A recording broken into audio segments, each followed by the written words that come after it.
Buenas noches, mucho placer en volver a mi oficina y hoy vamos a hablar de un asunto mucho interesante. Los vuelos de Zeppelin partiendo de Brasil. Ese servicio se funcionó de 1930 hasta 1937.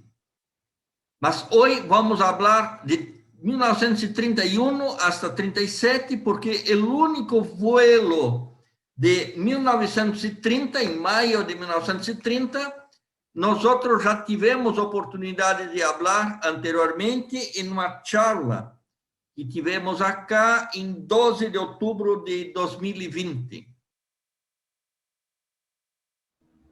Esta é a ruta que segue o Zeppelin de Alemanha hasta el Sudamérica.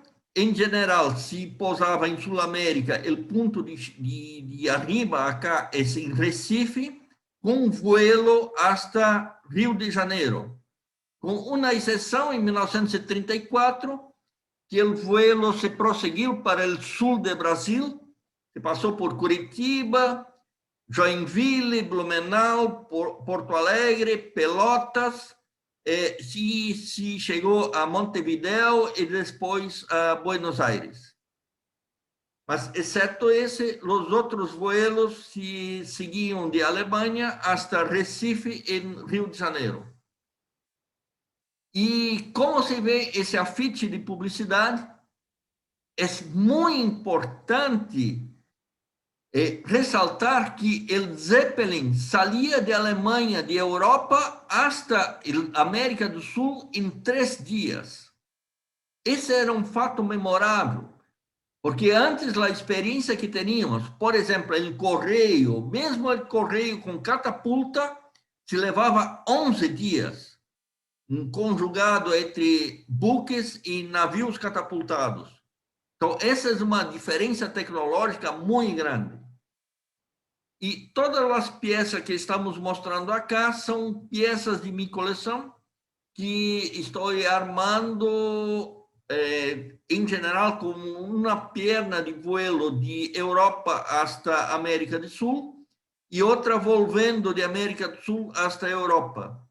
Mas para a charla, selecionamos solamente os sobres que saem de Brasil. Unicamente de Brasil, para senão seria uma charla muito larga.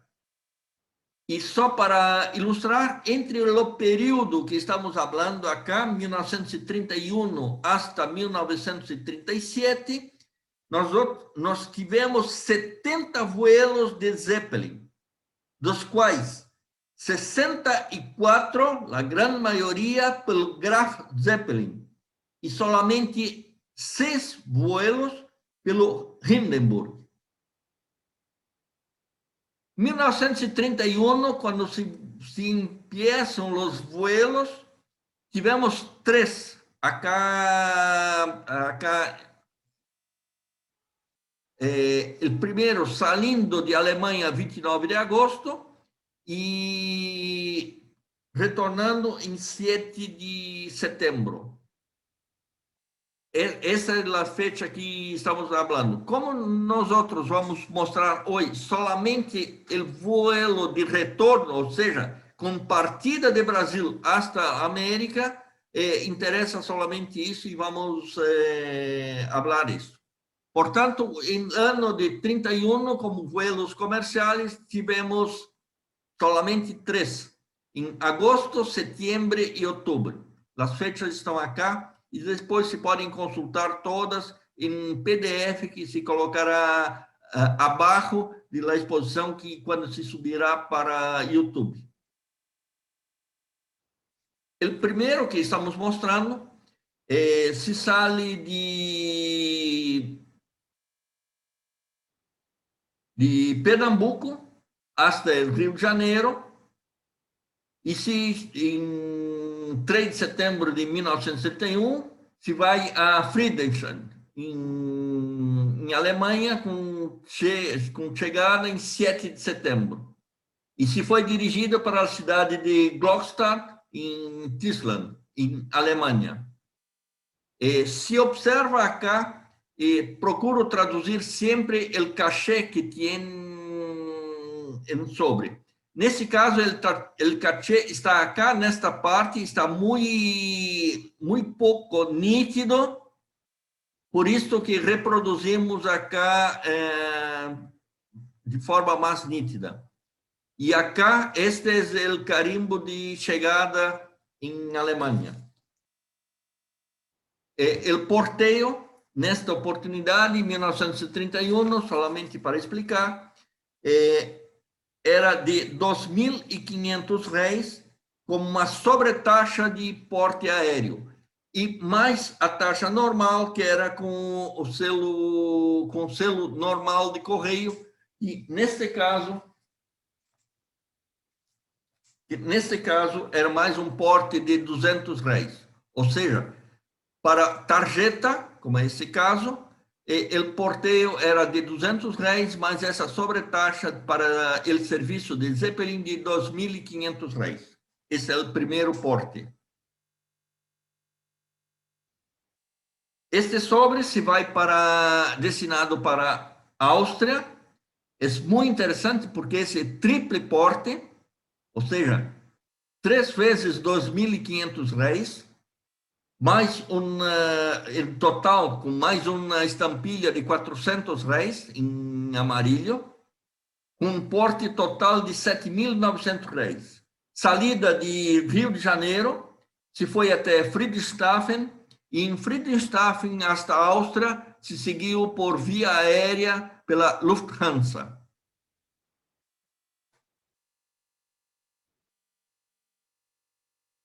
Esse é o segundo vuelo de 1931, com um porteio de 5.400 réis, que é o segundo porte, com o segundo porte de Zeppelin. Se seguiu de Rio de Janeiro hasta Friedrichshafen, arribou em 28 de setembro de 1931.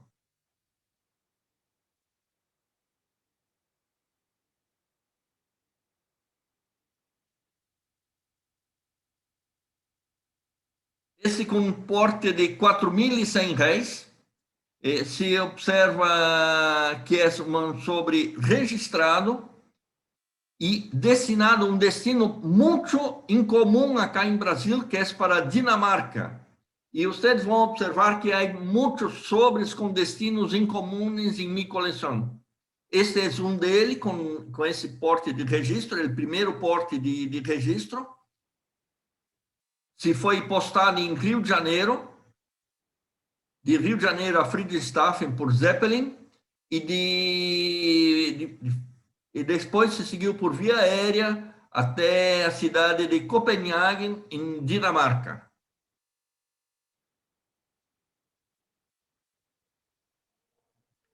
O terceiro vuelo de 1931,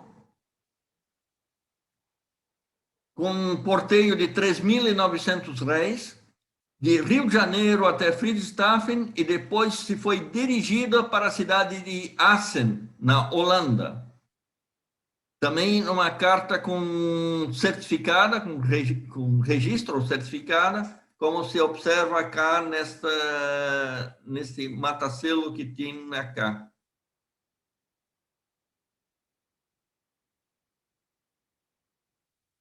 Também não é um destino muito comum. Chegamos agora em ano de 1932. Em 32 tivemos 9 vuelos, ou seja, os vuelos se tornaram mais regulares e continuava com a mesma tarifa de 2.500 réis. Esses primeiros vuelos são muito interessantes porque eles sempre têm esses cachê dos vuelos são distintos. E acá se faz muita questão de colocar como são estes cachês. Esses cachês normalmente têm nas cores rojo, verde green, negro ou azul. Então, desculpa, as cores são violeta, verde, rojo, negro e azul. Esse aqui, no caso, é em negro.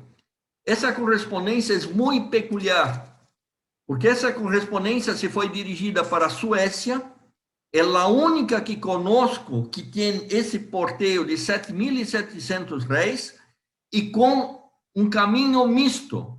Ele se saiu de cá, de São Francisco, é uma pequena cidade que tem no sul do Brasil, se foi por Condor, por Sindicato Condor, até Rio de Janeiro, quando se embarcou em Zeppelin, se chegou em Friedrichshafen, e em Friedrichshafen, para a Suécia, se seguiu por barco, por buque. Então, isso não é usual, porque normalmente se seguia por via aérea. Essa é a única combinação que conosco que tem entre vuelo aéreo, a primeira parte por Sindicato Condor, ou seja, por aviões, se segue por Zeppelin hasta a Alemanha e depois se segue por barco hasta a Suécia.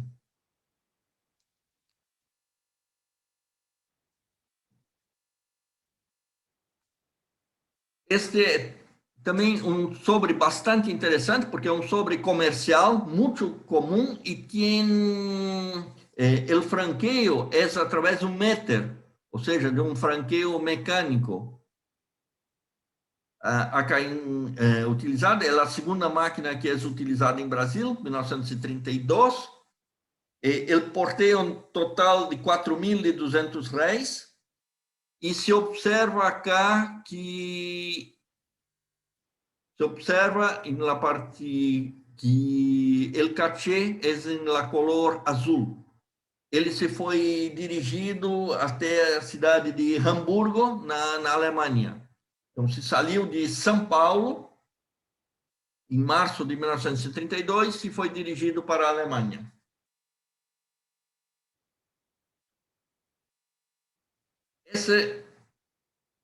Esse saindo de Rio de Janeiro, com porteio de 4.400 réis, também com o cachê na color azul, se seguiu até Friedrichshafen, na Alemanha, através de Zeppelin, e depois se foi dirigida para Zurique, na Suíça, por Condor Syndicate.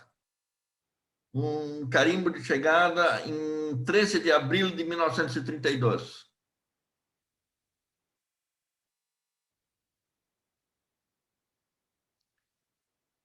Este se foi dirigido para a Áustria, de Rio de Janeiro hasta Friedrichshafen por Zeppelin.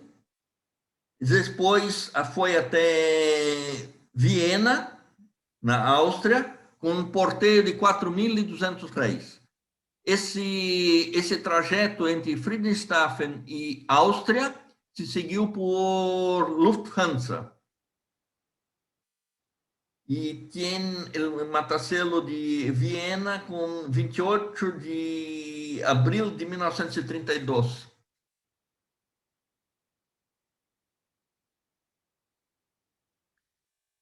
De Rio de Janeiro para Dinamarca, a cidade é uma cidade muito pequena, chamada Gentofot, na Dinamarca.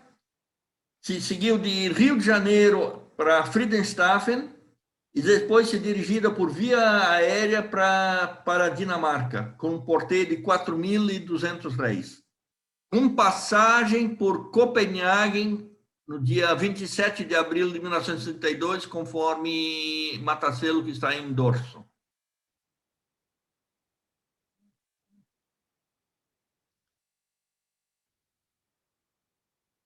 Este é o quarto vuelo de 1932.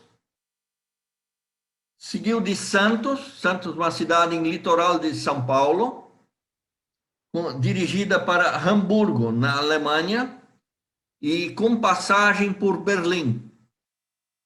Tem o matacelo também da Luftpost em rojo na parte frontal. É uma peça muito, muito, muito vistosa Não parece tanto acá em la reprodução, mas personalmente é muito vistosa e muito hermosa. Essa se dirigiu para Tchecoslováquia, também é um destino muito incomum acá em Brasil. O porteio é muito exagerado, de 11.200 reais, e postada em Rio de Janeiro, portanto, de Rio de Janeiro até Friedrichshafen, por Zeppelin, e depois com passagem por Berlim, e pela Luftpost foi até a pequena cidade de Košice, na Tchecoslováquia, com, com chegada em maio de 1932. Essa é uma tarjeta postal que pagou a tarifa de 5.400 reais, saindo de Rio de Janeiro e dirigida até a cidade de Niedersachsen, atualmente Niedersachsen, na época se chamava Braunschweig, em Alemanha. Porteio de 5.400 reais. O quarto vuelo de 1932.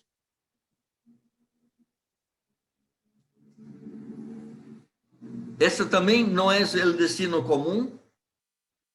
O cachê está em azul. Em quinto vuelo de 1932.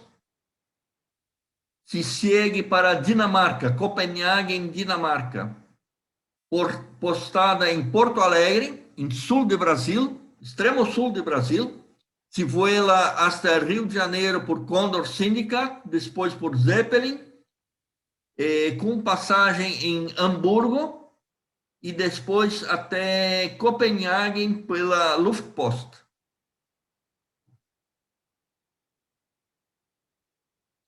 Mais um também de sexto vuelo, dirigido a Dinamarca. Se foi postada em Curitiba, em sul do Brasil. Esse de Curitiba se foi hasta Santos, de Santos a Rio de Janeiro por Condor Syndicate, se embarcou em Zeppelin, em Rio de Janeiro, se seguiu hasta Friedrichshafen, na Alemanha, e de lá embarcada pela via aérea por Lufthansa para Dinamarca, com passagem em Copenhagen e depois dirigida até a cidade de Horsens, que é uma cidade pequena em Dinamarca. Esse também não é um destino muito comum, esse é um destino para Inglaterra, seguindo de Rio de Janeiro até a Alemanha, e depois de Alemanha para London, Inglaterra, um porteio de 4.200 reais.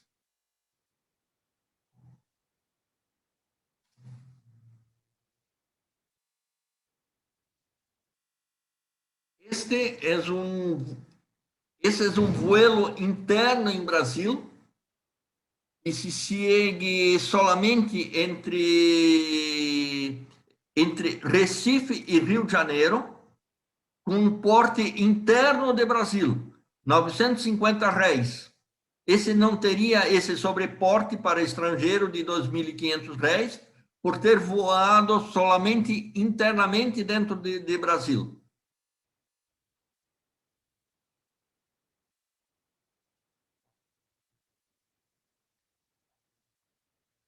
Essa é a curiosidade que temos o duplo cachê. O cachê é idêntico em la color azul e la color roja. Ele se seguiu de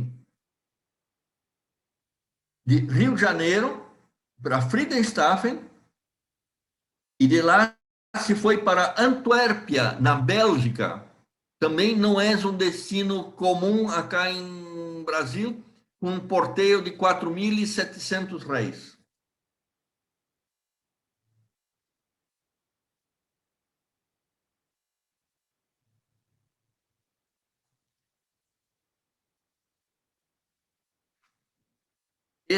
de Rio de Janeiro, já estamos em nono vuelo de 1932, de Rio de Janeiro para Friedrichshafen, e depois se dirigido para Copenhague, em Dinamarca.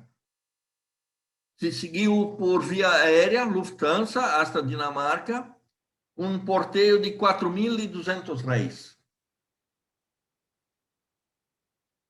Novamente, el nono vuelo de 1932, de Rio de Janeiro para Friedrichshafen e depois para a cidade de Langenthal, dentro de Alemanha, com um porteio de 8.200 réis.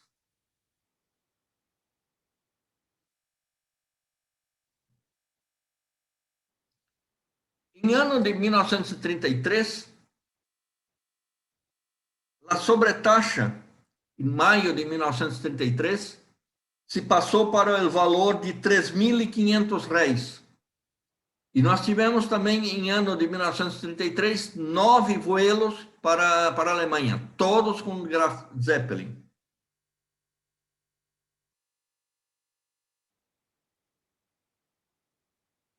Esse é o cachê em rojo, se foi de Pernambuco para Friedrichshafen e depois para a cidade de Devon, na Inglaterra, com um porteio de 7.700 réis. A curiosidade que o matacelo quando arribou em Alemanha é em la cor verde.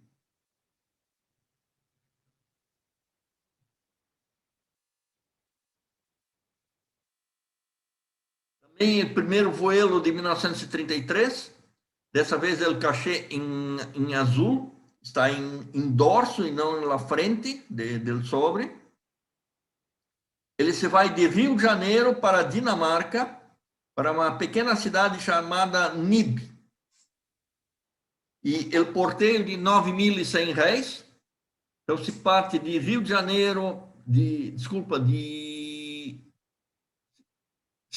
Rio de Janeiro para Friedrichshafen, com passagem em Hamburgo, depois se foi dirigida para Copenhague e depois reendereçada para Nib, essa pequena cidade de Dinamarca.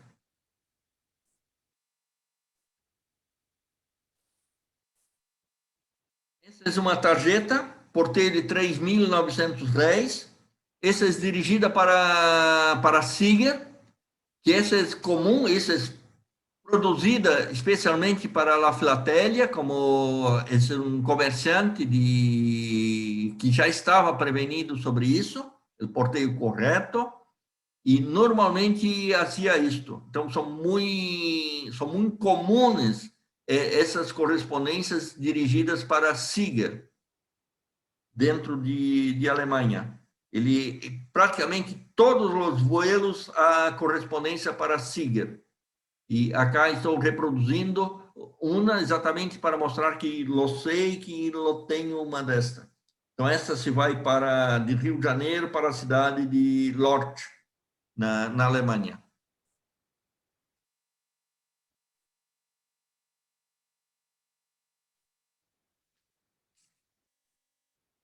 De Rio de Janeiro para Friedrichshafen e depois para a cidade de Hamburgo, e Hamburgo é destino final.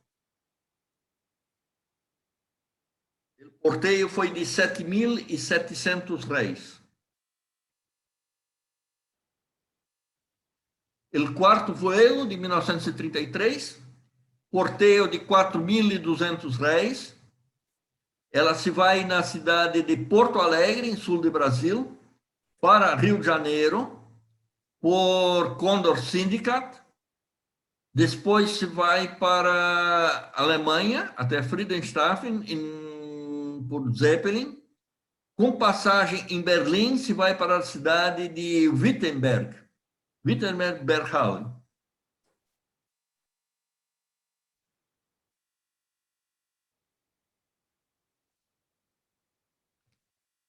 de Curitiba, Paraná, hasta Rio de Janeiro por Condor Syndicate.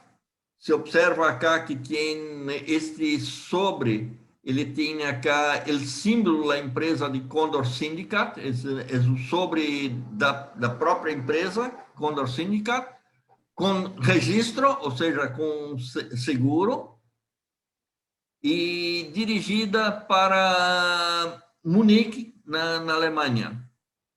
Porteio de 4.300 réis. Esse correspondente ao primeiro porteio registrado para a Europa.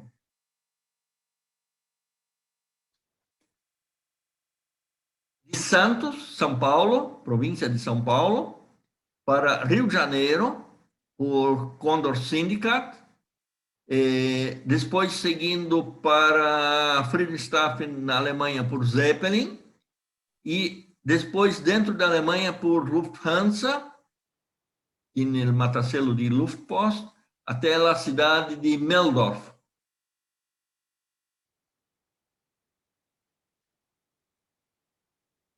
Este é o sexto vuelo de 1933, de Rio de Janeiro, dirigido até Copenhague, na Dinamarca. Então, se seguiu de Rio de Janeiro, de 7 de setembro de 1933, até Friedrichshafen por Zeppelin, e depois por via aérea, por Lufthansa, até Copenhague, na Dinamarca. Porteio de 4.200 réis.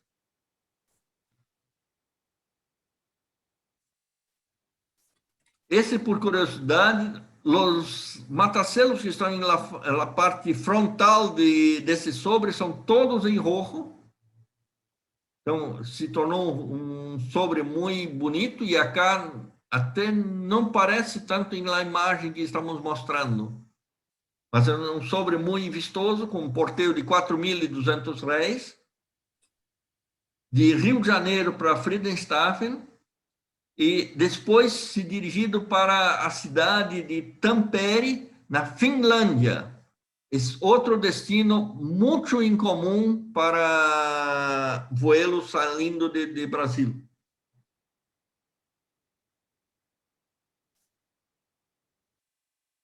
Este, já estamos acá no primeiro vuelo de 1934, acabou.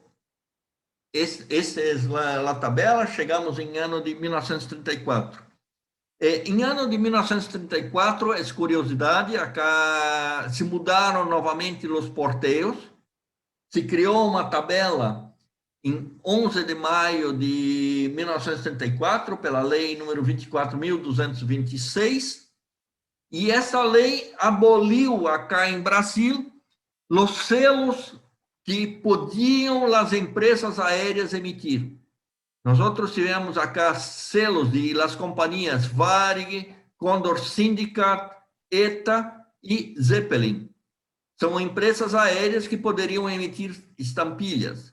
Essas estampilhas poderiam ainda ser usadas. O que se proibiu é novas estampilhas, ou seja, hasta esta fecha, de 11 de maio de 1934, se proibiram as estampilhas, a produção de novas estampilhas.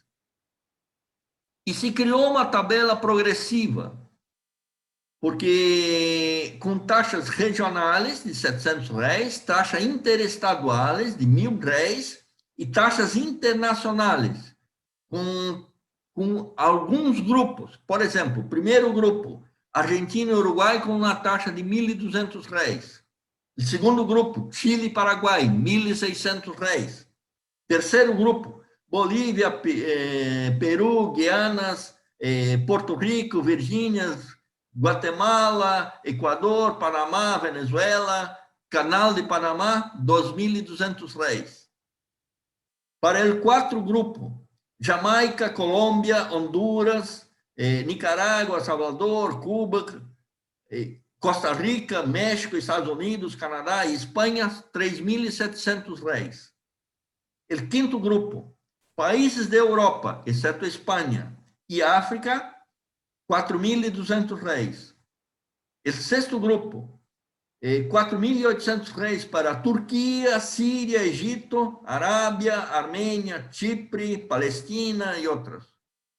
E também o sétimo grupo, com uma tarifa muito grande de R$ 6.200 para Iraque, Afeganistão, Beloquistão, Pérsia, Índias, Siam, Indochina, Japão, China, Coreia.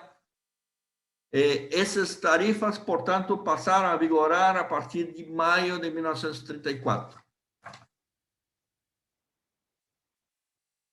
Em primeiro vuelo de 34, estamos reproduzindo acá, destinado para a Dinamarca, o porteio de R$ 4.200 ainda era o porteio de 1933, esse não deveria já estar em vigor a tarifa nova, mas esse sobre se seguiu pela tarifa antiga, porque não podemos olvidar que a regra é 11 de maio, e neste caso a partida foi 31 de maio. De qualquer forma, se seguiu de Rio de Janeiro para Friedrichshafen, na Alemanha, com passagem em Hamburgo, e depois para Copenhague, na Dinamarca. Os vuelos são muito regulares, só mostrando como era a publicidade da empresa. Essa era uma tábua normal que haciam os horários dos vuelos, com todas as tarifas, e essa é uma publicidade oficial, inclusive com as conexões para Buenos Aires. Era muito importante que o público se chegava acá em Brasil, se chegava até Rio de Janeiro com Zeppelin, e depois se seguiam por via aérea com conexão por Sindicato Condor até Buenos Aires. Não podemos olvidar que já nesta época, 1934, na Argentina já se permitia Sindicato Condor, e se rompia aquele privilégio que os argentinos tinham com as empresas francesas. Portanto, os alemães conseguiam fazer isto com aviões de Condor Syndicate. Esse sobre se vai para a Suécia, na cidade de Södertälje, postado em Rio de Janeiro, com porteio de R$ 4.200, se segue hasta Friedrichshafen, com passagem por Berlim, e depois se encaminhada para a Suécia.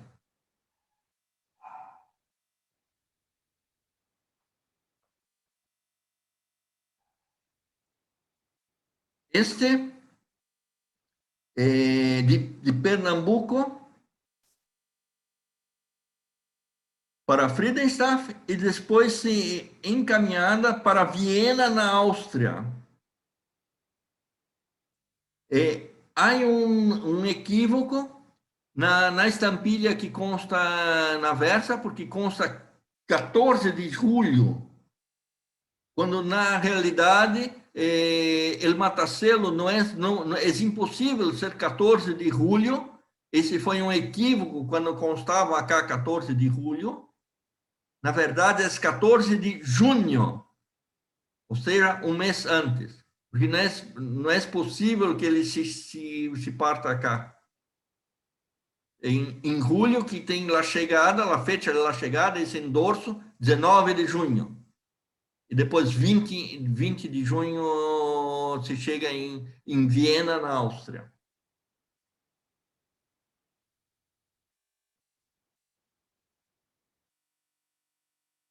Um sobre de Pelotas, em sul do Brasil, quase fronteira com o Uruguai, dirigida para Dinamarca. Esse vuelo de Pelotas se foi hasta Porto Alegre por Varig.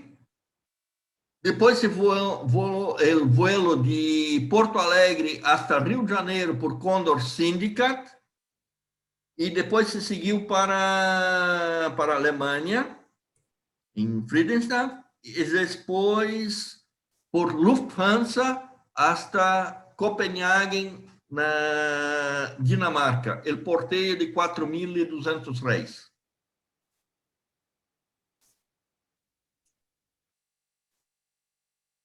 Postado em Rio de Janeiro para Friedrichshafen, também dirigido para Copenhague, na Dinamarca, com um porteio de R$ 9.800. Esses eram um sobre bastante pesado, e além disso que tem o matacelo acá, o R, que tem acá, R Brasil, isto significa registro, ou seja, certificado. Por isso que pagou o porteio de R$ 9.800.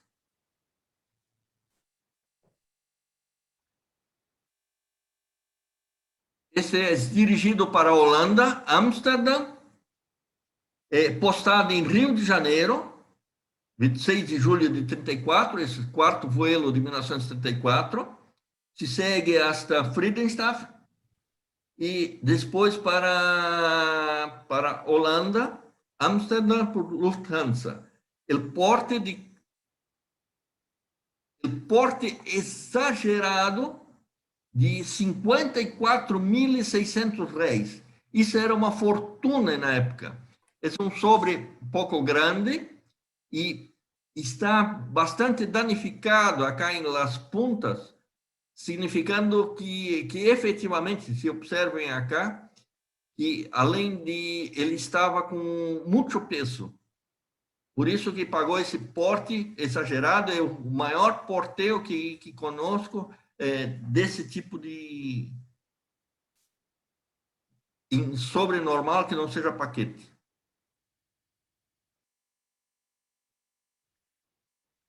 Esse se vai de Santos, interior de São Paulo, para Rio de Janeiro e dirigido para a cidade de Freiberg, Neckar, com passagem por Hamburgo. Ou seja, se chegou em Friedrichshafen e depois se seguiu por Luftpost hasta Hamburgo e depois para Freiberg, Neckar.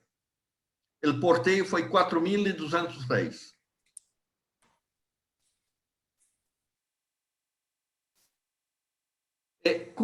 Só salientando que no começo os cachês eram distintos para cada vuelo. A partir desse ano, 1934, se padronizou esse tipo de cachê, nesse caso seguindo também as colores que havia mencionado antes, tem em violeta, tem em rojo, tem em azul, tem em verde e tem em negro. E, portanto, a partir dessa oportunidade, os cachês são muito comuns, são muito iguais. Não há um cachê específico para cada vuelo. Por isso, vamos pular alguns vuelos só para ilustrar, senão fica muito aburrida. Essa se foi de Santos para Rio de Janeiro e depois para Copenhague, porteio de R$ 4.200. Temos mais uma, que também se foi para Copenhague, porteio de R$ 4.200, partida de Rio de Janeiro para Friedrichshafen e depois se redirecionada para Copenhague com o cachê, acá se pode observar em la color verde.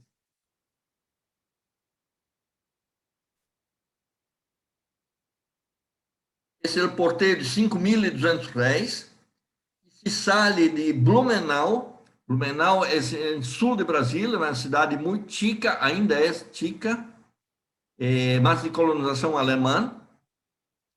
Se segue para Copenhague, na Dinamarca, e tem acá essa marca de DH, que significa depois de la hora, ou seja, quando já estava encerrado o horário de chegada. Essa se foi avulsa, não foi em interior de la mala postal. E se observa que o cachê é em la color azul.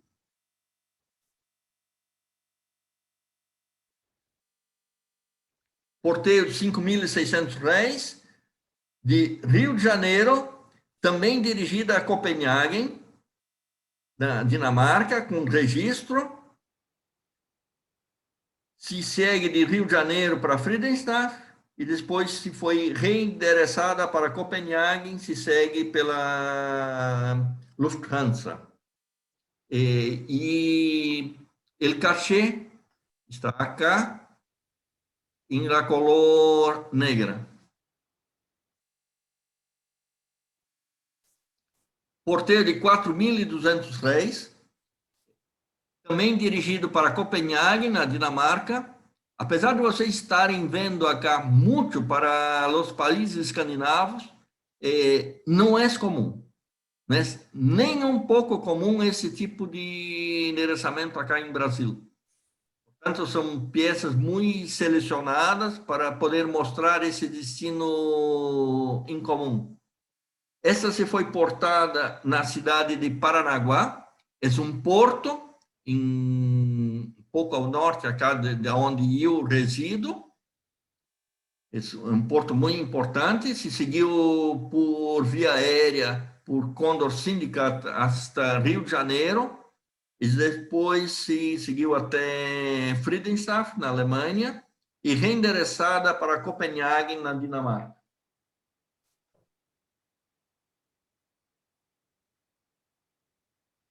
Essa se foi de Bahia. Da Bahia, Bahia é uma província que fica na metade entre Recife e Rio de Janeiro.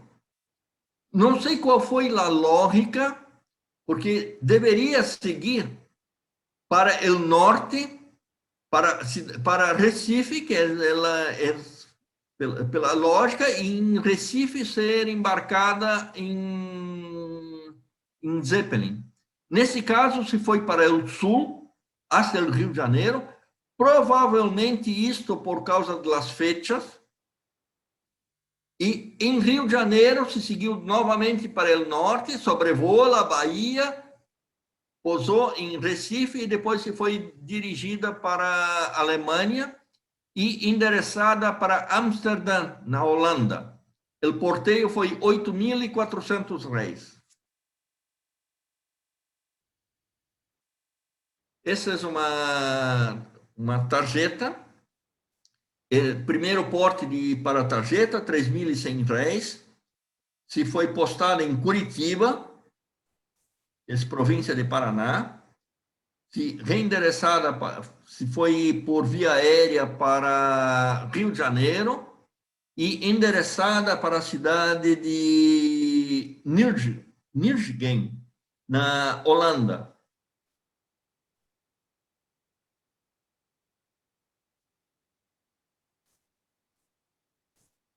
Esse é já estamos em 10º vuelo de 1934.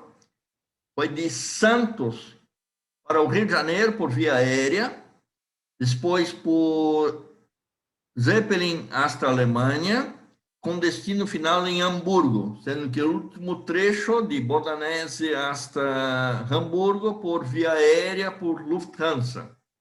O porteio foi 8.400 réis. Em ano de 1935, nós tivemos 17 vuelos, salientando que desses 17 vuelos para a Europa. Se observarem a fecha, temos 15 de novembro, 22 de novembro e 29 de novembro, que se chama Pendelfahrt. Esses vuelos não se foram para a Europa por causa de condições atmosféricas. O vento contrário não permitiu a seguida de Zeppelin para a Europa. E aí, portanto, eles se foram desviados para a África, eles se pararam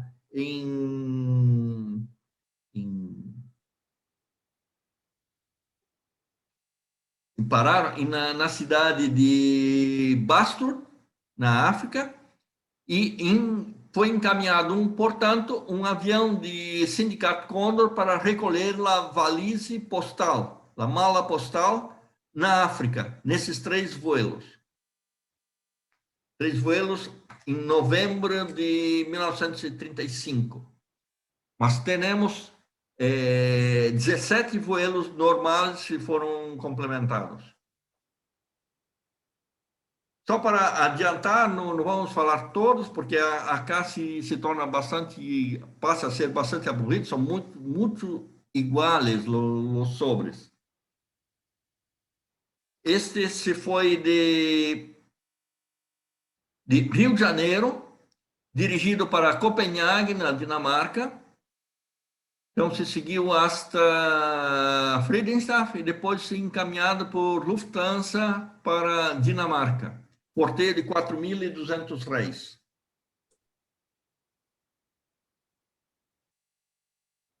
Esse também para a Dinamarca, segundo vuelo de 1935, se foi de Rio de Janeiro para Friedrichshafen e depois para a Dinamarca com porteio de 4.200 réis. Esse é o terceiro vuelo de 1935, de Rio de Janeiro para Friedrichshafen e depois para Berlim, o destino final, por Lufthansa. O porteio foi 11.200 réis.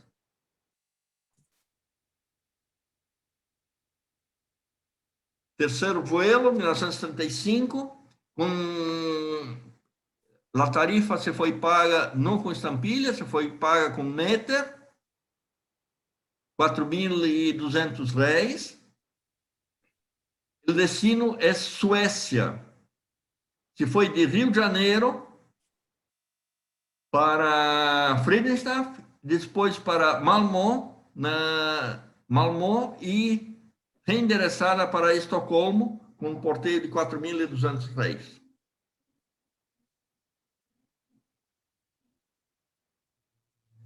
De Santos, província de São Paulo, hasta Rio de Janeiro por Condor Syndicate, e depois ser dirigida para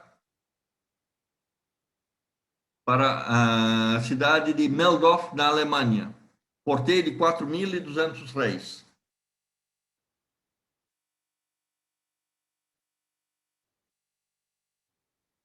Esse é um sobre registrado. Nono voo de 1935. Por curiosidade, este voo 1935, com a sobre registrada, se foi diretamente para Friedrichshafen, que era o destino final. Essa é mais uma desses sobres de Sieger. E o porteio para impressos, que também não é muito comum, mas como é correspondência filatélica, é bastante compreensível. O 10º vuelo de 1935, se dirigida para Holanda, Amsterdã, se saiu de Rio de Janeiro, Friedrichshafen, e depois para Amsterdã, na Holanda, com porteio de 17.200 réis por Lufthansa.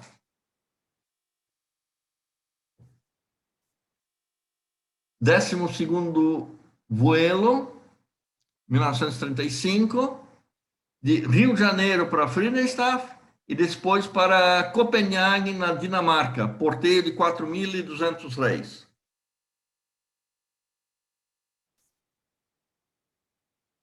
Esse é de Bahia, com destino final em Holanda.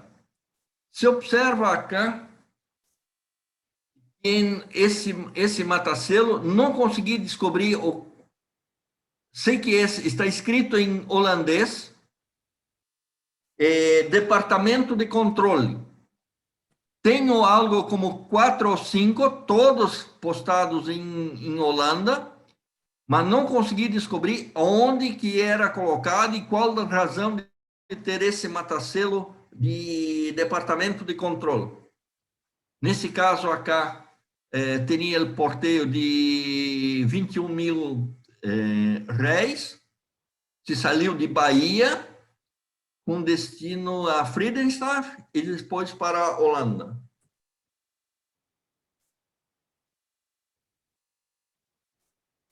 Esse é para a Dinamarca, de Rio de Janeiro para Friedrichshafen e depois dirigido para Copenhague, na Dinamarca, porteio de 4.200 réis.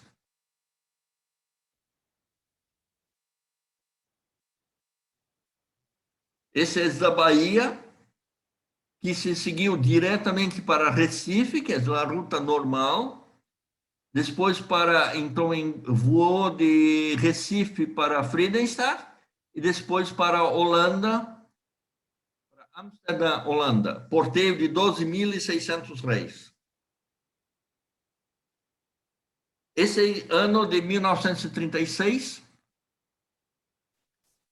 36 tivemos 20 vuelos e se observem acá que empieza em maio, em 25 de maio, o Hindenburg empieza a ser vuelos para o Brasil. O Hindenburg é um dirigível muito maior que o Graf Zeppelin. Era colocado em geral como publicidade, porque quando se recorda, o Zeppelin se recusava a colocar a suástica nazista, mas o símbolo nazi estava presente em la cauda de Hindenburg e fazia muita publicidade do regime de Hitler. Adiantamos, esse é o primeiro vuelo de Hindenburg para o Brasil. O sobre é personalizado, então tem acá, tem o porteio, 5.600 réis, e tem esse número acá, 11.520, que significa que é certificado. É impresso, o porteio para impresso com certificado e dirigido exatamente para Friedrichshafen. Então, de Rio de Janeiro para Friedrichshafen, o primeiro vuelo de Hindenburg.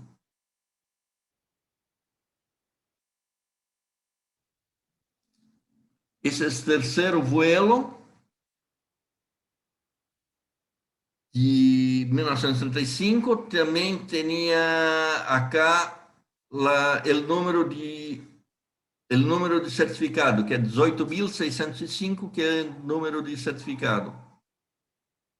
E esse vuelo, terceiro de 1935, foi por 36, se foi por Graf Zeppelin. E destino final na cidade de Görlitz, na Alemanha. 1937, já estamos terminando. Todos sabem que em maio de 1937 o Hindenburg se incendiou quando estava chegando o vuelo de Alemanha hasta Estados Unidos, quando estava em Lake City, Estados Unidos, quando estava chegando, se consumiu em chamas, e aí, a partir dessa fecha, se foram retirados de serviço o Zeppelin. Não serviu para mais malas postais. Portanto, em ano de 1937, nós tivemos somente 4 vuelos acá para a América do Sul. Esse acá é de segundo vuelo, de 1937, de Rio de Janeiro para Holanda, e se observa acá o porteio de 8.400 réis, e se observa acá o mesmo matacelo que tem departamento de controle, também colocado em holandês. Estes também de Hindenburg, foi endereçado para o próprio Sieger e tem o número 15.299, que está acá. Este é para o certificado. Muitas graças, espero que não seja aburrido. Os últimos coloquei poucos sobres para não deixar dimensionar los vuelos, mas no colocamos todos. Tenemos un poco de paciencia para todos. Muchas gracias. Muchas gracias, Luis Claudio.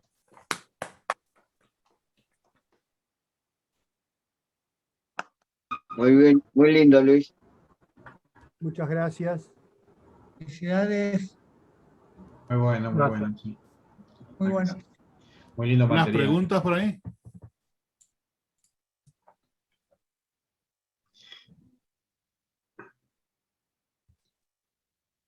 Fernando. Creo que estaba Mauricio primero. No, hazte primero, yo sigo redactando las mías. Ajá, ok. Qué dedicación. No, bueno, felicitaciones primero, Luis Claudio. No, algunos comentarios. En una del 32 habías mostrado una de Suecia, que creo que iba a Göteborg o algo así, que después decía que continuó por barco, pero para mí esa no continuó por barco.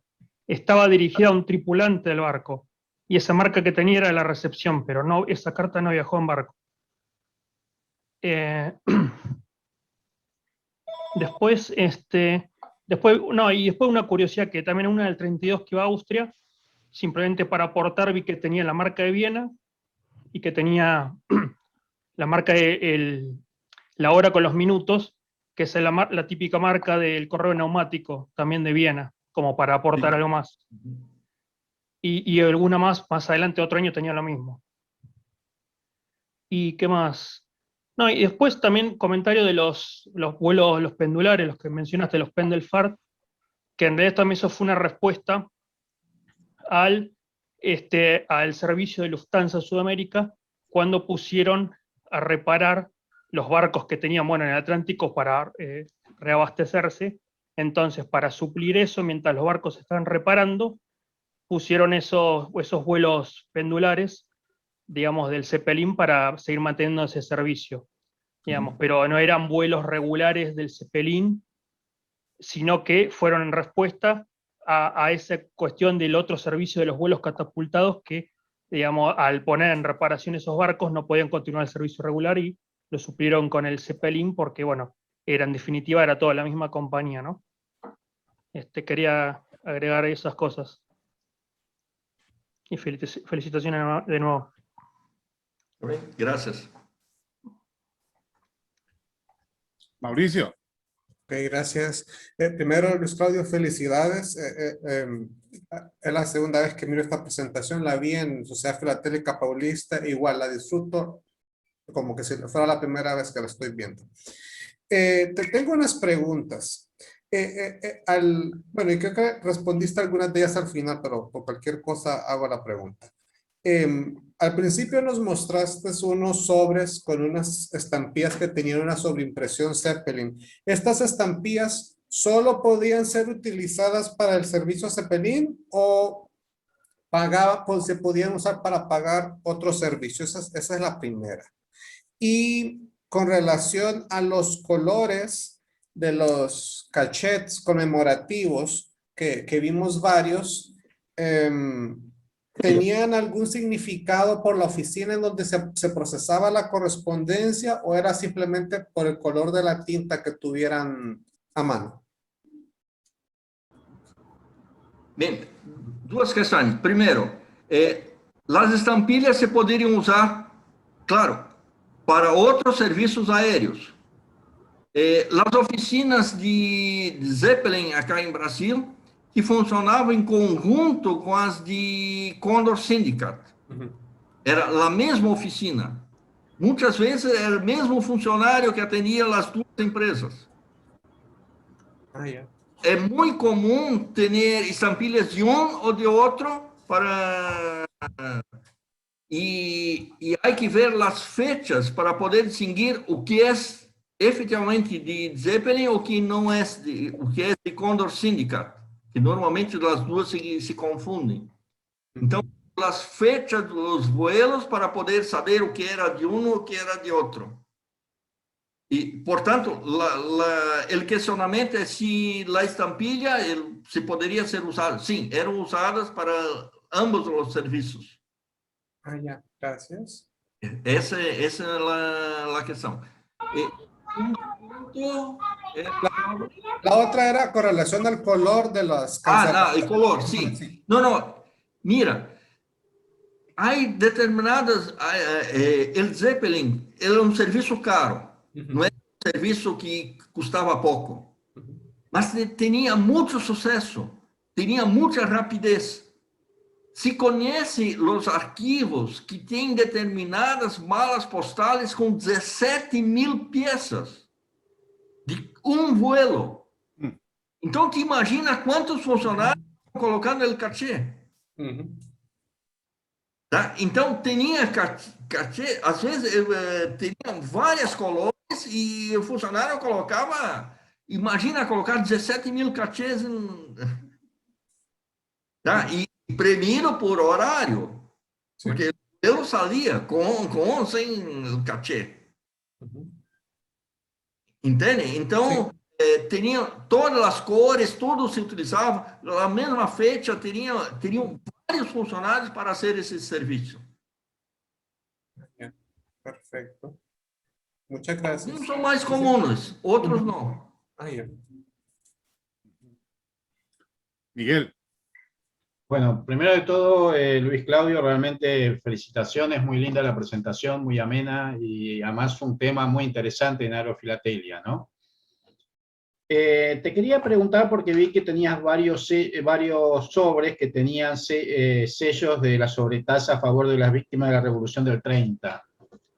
Te quería preguntar, ¿esa sobretasa era obligatoria o era más bien de buena voluntad, digamos, optativa? Não, essa sobretaxa se utilizava pelo correio, normal. Tá? Não tinha, para colocar essa sobretaxa, era o valor que era comercializado a estampilha a partir desse instante. Então, o selo base era inutilizado, que passava a valer a sobretaxa. E, normalmente, a sobretaxa, o correio fazia porque não tinha estampilha suficiente para o serviço. Essa é a explicação lógica que tinha. Se necessitava de determinado porteio e não tinha estampilha para suprir essa necessidade, se hacían a sobrecarga. Gracias. Luis Claudio, yo tengo un par de preguntas. Sí. Yo tengo este libro, que seguramente eres más que lo has visto anteriormente, que habla de los viajes del Zeppelin. Este es el diario de una persona que viajó, ¿no? Y de este libro también tiene un catálogo de todos los matasellos que se usaron, muchos de los que han mostrado. Pero hasta donde recuerdo, este libro no dice una cosa que creo que tú ya la respondiste. La oficina del Zeppelin era separada de la oficina del correo. Pero, ¿dónde? Y acabas de decir que los sobres los matasellaban cuando estaban a bordo del Zeppelin, o los matasellaba la oficina. Na oficina. La oficina. Na oficina. Ok. Hay determinados mataselos que são de bordo. Eles são destacados. Okay. Mas, em geral, estamos falando assim, o serviço era tudo em oficina. Ok. Tanto que se pega o catálogo Siger ou o catálogo Mitchell, que trata dos mataselos de Zeppelin, em geral, como regra geral, os carimbos de bordo, o matacelo de bordo, são o preço maior, mais elevado do que os outros. Claro. Por são mais raros, sim. Sí.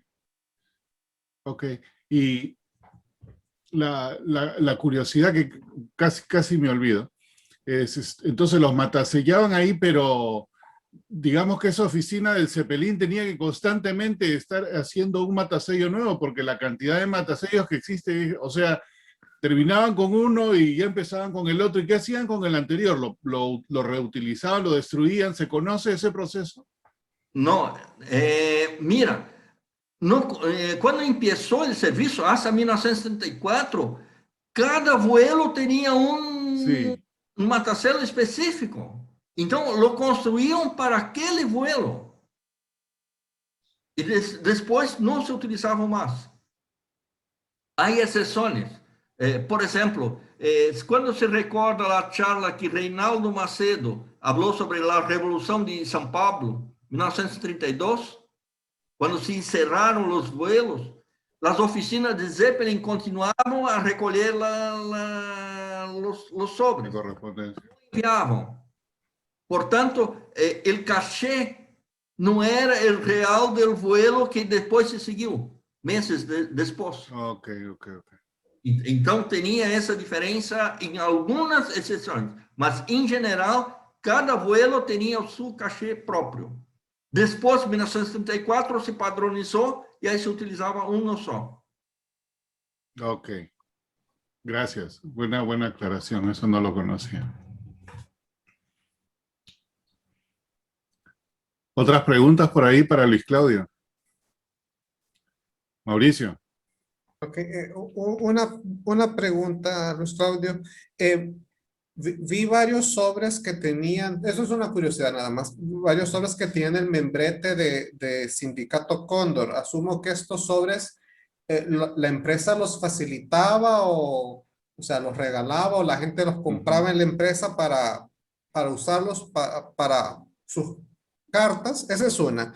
Y la otra, viendo tu presentación, noto una gran cantidad, digamos, de sobres no filatélicos, o sea, como cartas comunes, comparadas con como las que he visto de América del Norte, Europa, que todos son sobres, casi todos filatélicos. O sea, debo entender que este servicio en Sudamérica, en especial en Brasil, fue muy popular entre el público en general, digamos, no solo entre los filatelistas. Sí, pese al costo, porque reconozco que sí era caro. Sí, era custoso, muy rápido y muy seguro. Tanto que no tenía ningún incidente en ningún vuelo, nada. No se conoce nada que tenha atrasado o vuelo, que tenha prejudicado durante 7 anos que teve esse serviço de postal. Teve um acidente em Estados Unidos. Tá? Agora, os sobres. Os sobres estavam à disposição em oficinas de Sindicato Cóndor. Presumo eu, não vivi nesta época, não tenho esse controle e não está escrito isto. E a pessoa queria dar uma correspondência, chegava lá, não tenho sobre, se pegava um sobre de Sindicato Cóndor. E não se pode olvidar que o Sindicato Cóndor tinha a oficina junto com o serviço de Zeppelin. Então, em las cidades, não tinha uma oficina para o Sindicato Cóndor e outra para Zeppelin. Tinha oficina para Aeropostal e tinha outras oficinas para outras empresas de outros países. Mas no caso do Sindicato Cóndor, era junto com o Zeppelin, porque eles têm essa parceria. Então, grande parte dos voos eram com o Sindicato Cóndor. E em Brasil, em sul do Brasil, teria a Varig, que também era alemã, mas não tinha essa parceria. Então, não era tão direto assim como o Sindicato Cóndor. Tanto que não são tão comuns assim os voos que tenha Varig e Zeppelin. Isso não é comum. Ou outras companhias também, né? Sim. Porque em determinados sítios no interior do Brasil que o Sindicato Cóndor não tinha serviço. E aí se supria com outras empresas. Agora, sobre comerciais, tenho procurado, sempre procuro colocar em minha coleção peças assim não comuns. Comuns. E podem crer, mirando a charla de hoje, pode parecer que é muito incomum ter sobre dirigido para a Tchecoslováquia ou para a Suécia, ou para a Holanda. Não são. No son comunes. Digamos assim, tu encontras 100 sobres para a Alemanha, os comunes. Recife, Alemanha. Esse se encontra muito. Digamos assim, de 100, 70 são Recife e Alemanha. Para a Escandinávia, tu encontra de 100, tu encontra 2, 1.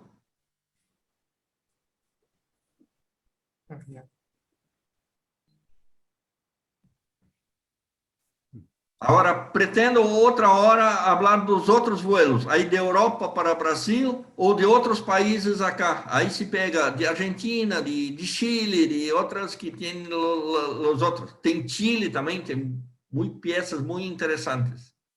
Tem Bolívia. O vuelo de Peru se sale de Peru, se vai hasta Chile, Chile, Buenos Aires, Rio de Janeiro. Sí. Sí. Heinz. Gracias Luis Claudio, muy interesante todo esto. Por si sirve algo, esa indicación en holandés, Afdeling Control, significa departamento de control. Afdeling es departamento.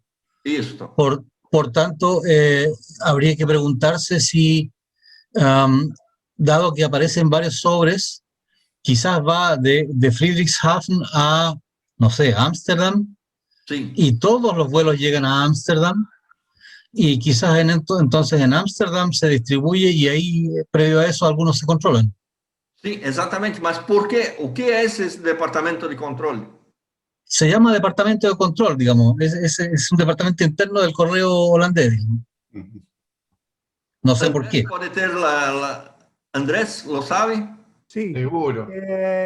Así como Alemania tenía también el control de porteo de llegada, esto es un control de porteo de llegada. Ellos miraban a ver si el porteo estaba correcto, porque eso no fue control digamos, de censura. Esto es mucho antes que la censura. Esto es control de porteo. En Alemania también existió eso de salida y de entrada.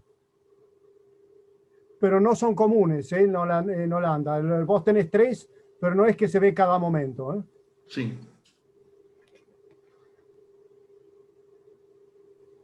Gracias.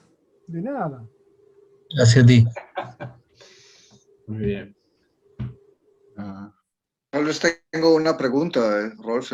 Claudio, felicitaciones por tu presentación, muy interesante.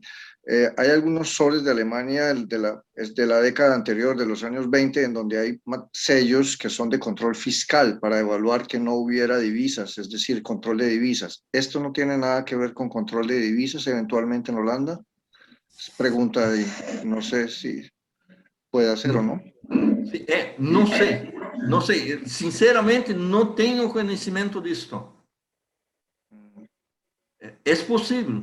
Pela explicação de Andy, solamente para certificar se o porteio está correto ou não, se teria que fazer pagamento de taxa ou sobre taxa para dizer que o correio não teria prejuízo.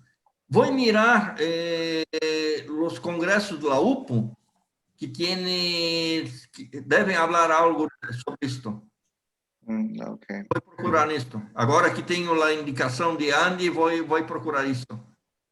Cuando era control de divisas, abrían la correspondencia para ver que no hubiera adentro billetes o cosas o valores. En este caso no se abría la correspondencia, solamente se miraba desde afuera si el porteo era correcto. Era un control, digamos, de la parte de finanzas del correo holandés. Sí, para saber, porque é um convênio da UPO. Então, provavelmente é para saber se o correio holandês não estava sendo lesado. Provavelmente isto.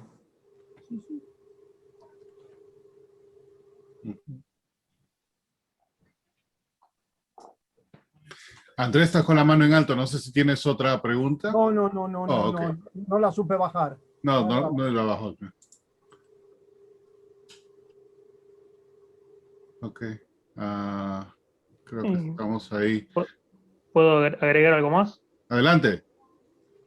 No, también que digo, más allá de los vuelos pendulares, eso, los Pendelfahrt, que fue para suplir el tema de la reparación de los barcos de los vuelos catapultados, el Hindenburg y el Graf Zeppelin varias veces más también hicieron vuelos supliendo ese servicio de Lufthansa. O sea, independientemente de por estos vuelos que mostró Fritzen del Zeppelin, ¿no? Propios del Zeppelin, digamos, el Hindenburg, bueno, mayormente el Graf Zeppelin también, pero algunos el Hindenburg, hicieron también varios vuelos supliendo ese servicio que usualmente era con los vuelos catapultados, pero incluso en un momento del 34 iban alternando uno y uno el Zeppelin y uno con los aviones. Hicieron varios por Zeppelin, por fuera de estos vuelos. Eso nomás. Esa es la otra, más o menos otra curiosidad que yo tenía, y creo que ya la respondiste, Fernando. O sea, una vez que llegaba a Alemania, si digamos, ¿había una ruta de Zeppelin que volaba dentro de Europa? Si es que había una carta, qué sé yo, que iba a Italia, iba a todo eso. ¿O el Zeppelin solamente llegaba hasta Alemania y punto? No, llegaba a Friedrichshafen y después seguía por ahí seguramente por Lufthansa, como bien dijo Luis Claudio, la mayoría de los destinos, o por lo menos partía por Lufthansa y tal vez después alguna otra aerolínea interna de algún país, dependiendo de dónde fuera, pero por Zeppelin solo hasta Friedrichshafen, salvo algunos vuelos propios que tuvo el Zeppelin dentro de Europa, a los Sudetes, yo que sé, a Praga, a varios lugares, pero eran vuelos propios, ¿no? de esos de propaganda que hacía por todos lados, pero no vuelos regulares, ¿no? Eso me parece curioso porque, digamos, la línea estaba establecida en Sudamérica, ok, la distancia, la velocidad, todo eso, pero ¿por qué no hacerlo dentro de Europa? Y no sé, pues ya estaba establecido Lufthansa, no sé, con vuelos regulares por a toda Europa. De toda No Europa. sé, no sé qué más. Supongo que sería demasiado complicado movilizar tremendo nave para vuelos cortos. Okay. Porque la gran ventaja del Zeppelin a mí me parece que era la estabilidad y el hecho de que podía atravesar el Atlántico en una época donde en avión la cosa era muy complicada. Entonces tenían ese beneficio y lo aprovechaban. Pero para distancias cortas no se justificaba demasiado, me parece. Okay. No, por eso la mayoría de esos vuelos eran propagandísticos, esos internos, vale, la mayoría. Más allá que después, bueno, por ahí los de Sudamérica, todos llevaban correspondencia y todo, pero era más que nada vuelos de propaganda, digamos, ¿no? Y los internos dentro de Europa lo mismo. Incluso, bueno, después del accidente del Hindenburg, siguieron algunos dentro de Europa nada más, cortitos y siempre propagandísticos. Pero y después, digamos, ya las aerolíneas ahí internas, digamos, en Alemania, Lufthansa, todo, digamos, ya estaba bastante desarrollada, cubría, digamos, todo lo que era Europa lo cubría holgadamente, y con vuelos regulares, algunos diarios o cada un día, 2 días, todo. Entonces no creo que aportara mucho a, digamos, hacer viajar ahí como loco el Zeppelin por toda Europa, digamos, para vuelos normales, regulares. No tenía Es que tenía vuelos regulares para América del Sur y América del Norte. Claro. Ahí se cambiaban. Los dos, y como se dice Miguel, eran vuelos de longa distancia. Es como hoy los grandes aviones no hacen vuelos cortos. Claro. Además tendrías que tener un hangar y un mástil de amarre en todos los lugares para guardar el Zeppelin. Y además hacía falta mucha tripulación para mover el Zeppelin. Era toda una ceremonia. Como ahí me acabo de acordar de otra cosa, como anécdota extra. Digamos, bueno, todos saben que yo tengo la colección de las compañías juzgadas, todo eso, una de las compañías era Krupp. Y Krupp, en un momento, él reservó el Graf Zeppelin para hacer un vuelo que, bueno, sobrevoló a Austria, parte de Alemania, para su familia y algunos miembros del directorio de su compañía. Digamos, había que tener poder y plata, ¿no?, para reservarte un fin de semana el Zeppelin. Y bueno, también hay piezas de Sieger de ese vuelo y todo, ¿no? Sieger, bueno, hay piezas de todos los vuelos, ¿no? Las armadas por él, porque él trabajaba ahí para la compañía. Pero bueno, justo me acordé eso también del vuelo de Krupp, y así que también. Otra curiosidad, ¿el Zeppelin hizo vuelos al Asia o no? Sí. Se fez, el Graf Zeppelin fez 1929, se fez um vuelo ao redor do mundo. Se foi hasta o Japão, se passou por Japão, todo. E também tinha um voo para o Polo Norte. Para Rusia. Sim. El Maliguín. Sí. Sí.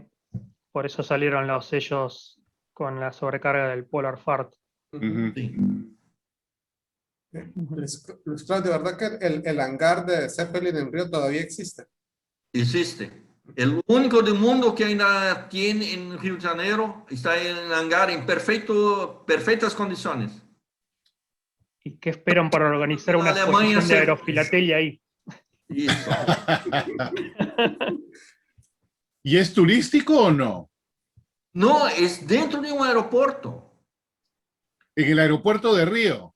No, es un aeropuerto militar. En Recife, ¿no? Aeropuerto de Río. Es un aeropuerto chico.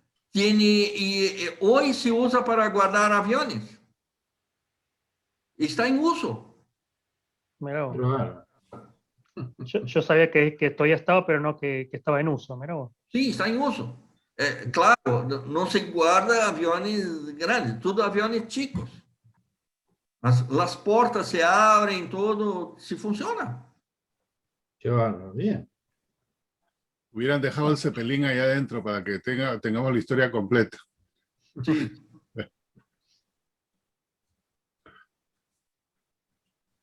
¿Alguien más por ahí?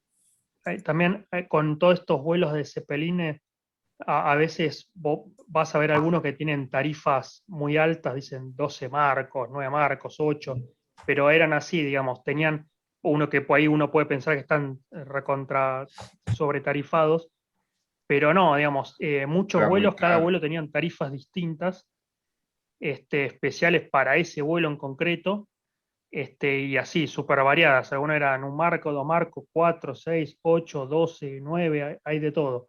Entonces hay que fijarse bien siempre eso, cuál es cada vuelo, para ver si realmente está sobretarifado o si efectivamente era la tarifa que correspondía, porque por ahí uno de antemano ve y dice, tiene 12 marcos, es una locura, esto tiene que estar sobretarifado, y no, capaz que era la tarifa correcta. Así que hay que prestar atención siempre eso, a qué vuelo es, para estar seguro. Ahora, perdón. No, adelante, Miguel.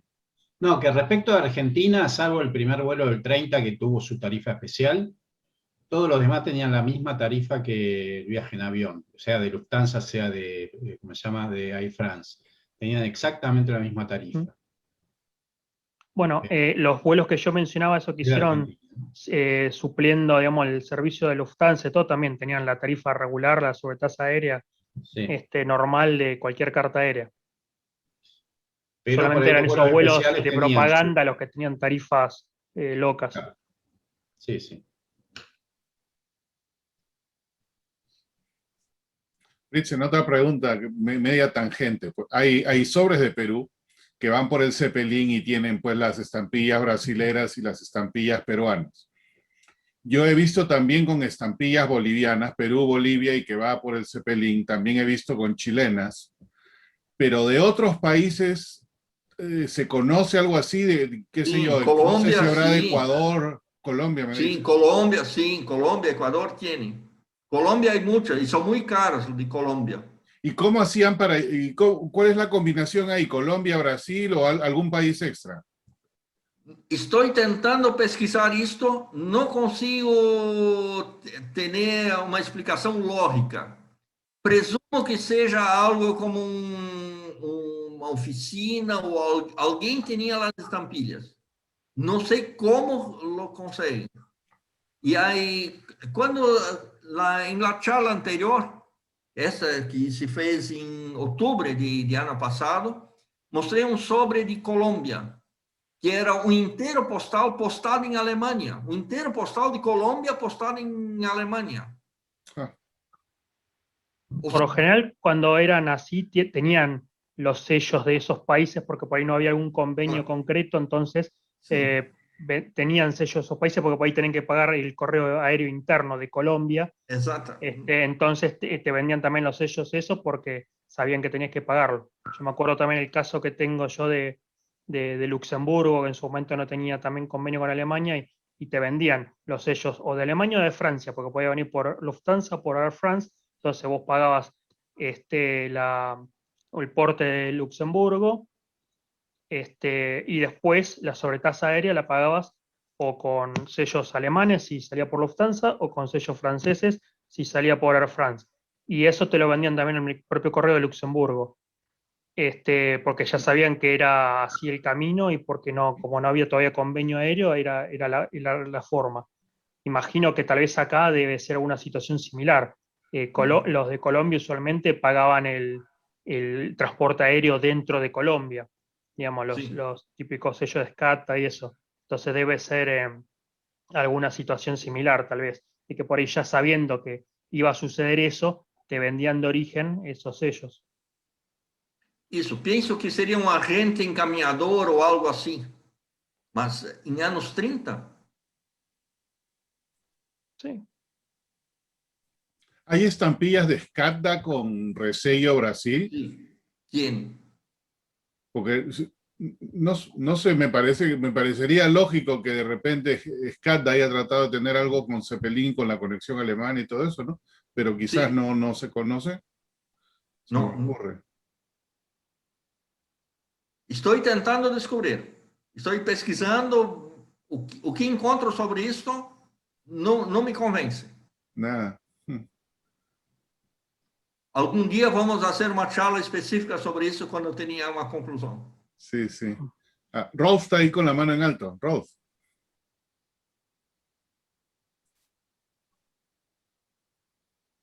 Está em mute. Está en Sí, mute. ya. Era para aportar algo de las tarifas del Zeppelin que daba Fernando. Ellos diferenciaban básicamente desde Alemania, Sudamérica, la tarifa para tarjeta postal y para carta. Y hasta Brasil eran 2 y 4 marcos. Por eso fue que no resellaron la de 1 marco que se emitió en 1928, sino solamente la de 2 y la de 4, porque la tarifa era 2 marcos hasta Brasil, tarjeta postal, y cartas hasta 20 gramos eran 4. Y para el viaje redondo, que son los, digamos, los más, más filatélicos, porque si son realmente los de ida y que se reembarcaban otra vez para regreso a Alemania, esa tarifa era el doble. Esa eran 8 marcos, 8 Reichsmark para la tarjeta postal y 12 Reichsmark para la carta de 20 gramos. Y había una tarifa intermedia que es más escasa de conseguir, que es la de 6 marcos, que era hasta a La Habana, cuando paraban en La Habana, que ahí quedaba mucho correo también. Hay unas tarifas también para tarjeta postal y para carta de 20 gramos, que oscila más o menos alrededor de los 6 marcos, ¿no? En cuanto a Colombia, yo no conozco realmente que la SCATA haya intervenido o haya resellado sellos. No, eso no conozco. La SCATA propiamente, recordemos que solamente funcionaba en Colombia y hacia el norte, pero hacia el sur no, de manera yo no conozco resellos ahí.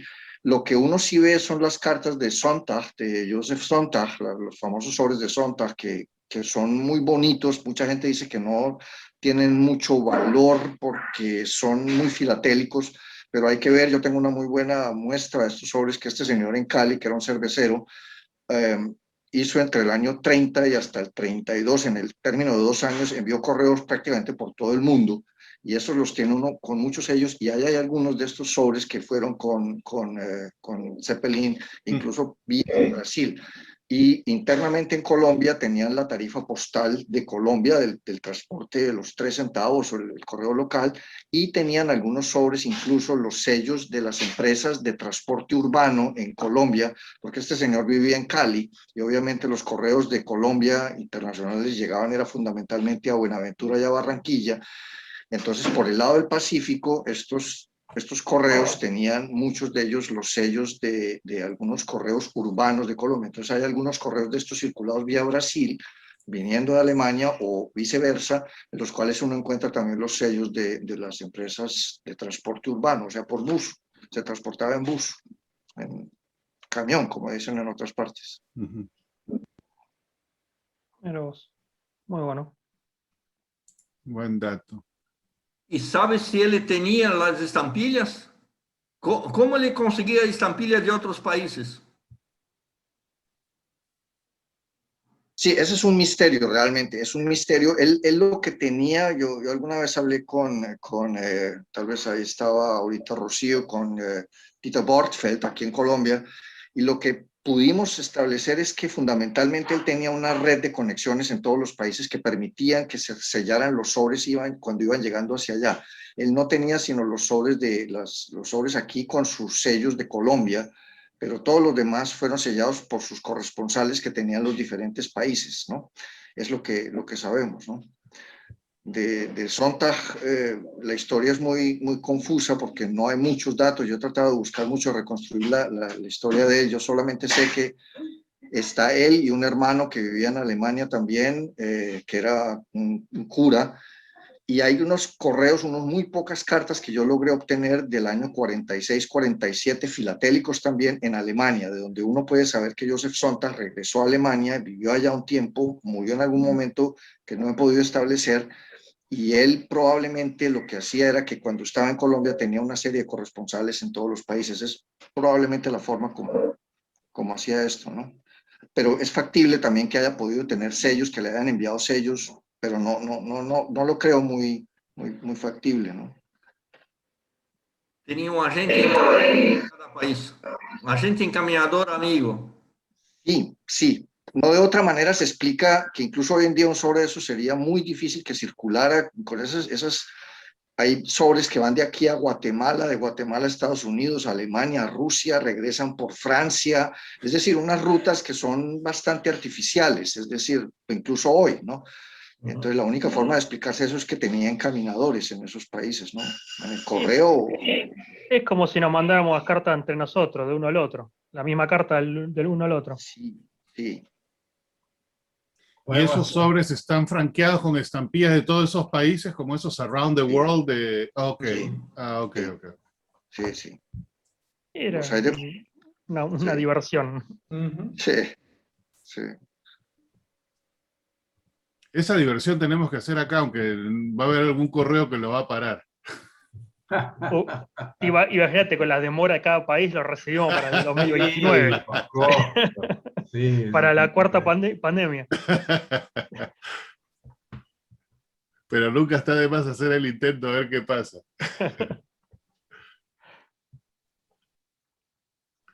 Bueno, no veo a nadie más con la mano en alto. Luis Claudio, como siempre, interesantes temas los que nos presentas. Muchas gracias nuevamente. Estuvo muy simpática la presentación. Y el día de mañana...